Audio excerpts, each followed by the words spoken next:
नमस्कार। कभी सोचा है समुद्र के नीचे पूरी की पूरी एक नगरी, वो भी भगवान कृष्ण की राजधानी द्वारका। क्या ये सिर्फ कहानी है या सच में कुछ है वहाँ? हाँ, ये सवाल तो हमेशा से रहा है। और आज हम इसी पर बात करने वाले हैं, कुछ अंशों के आधार पर जो डूबी हुई नगरी द्वारका का रहस्य जैसे स्रोतों से सामने आए हैं। अच्छा, तो मकसद क्या है आज की चर्चा का? मकसद है पौराणिक कथाएं, इतिहास की संभावनाएं और जो समुद्र के नीचे खोज हुई है ना, हाँ, उनके बीच कोई लिंक है या नहीं, ये समझना। जैसे महाभारत में जो भव्य द्वारका का जिक्र है, सोने की नगरी, वही जिसे कहते हैं विश्वकर्मा ने बनाया था। सोना, चांदी, रत्न, कमाल का वर्णन है। बिल्कुल। और सिर्फ दिखने में नहीं, कृष्ण जब मथुरा से आए तो ये धर्म और राजनीति का एक बड़ा सेंटर भी बनी। महाभारत की पॉलिटिक्स से भी इसका गहरा नाता था। सही बात है। लेकिन फिर इतनी शानदार नगरी का अंत कैसे हुआ? मतलब कहानी क्या है? कहानी तो यही है कि कृष्ण के जाने के बाद और वो यादवों का आपसी झगड़ा, विनाश। हाँ, वो गांधारी के श्राप वाली बात भी आती है ना इसमें। हाँ, बिल्कुल। उसी के बाद कहते हैं कि समुद्र आगे बढ़ा और पूरी द्वारका को अपने अंदर समा लिया।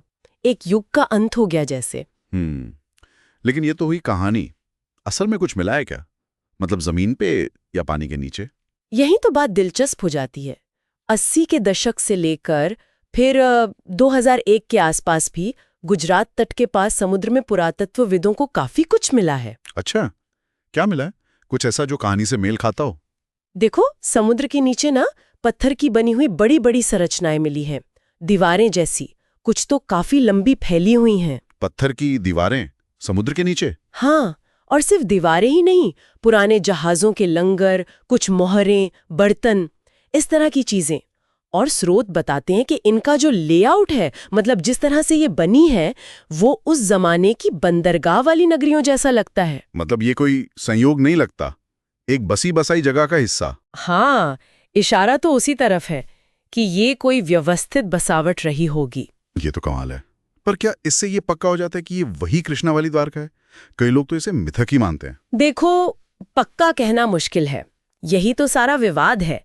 वैज्ञानिक जांच, जैसे कार्बन डेटिंग वगैरह, वो बताती है कि ये अवशेष कई हजार साल पुराने हो सकते हैं।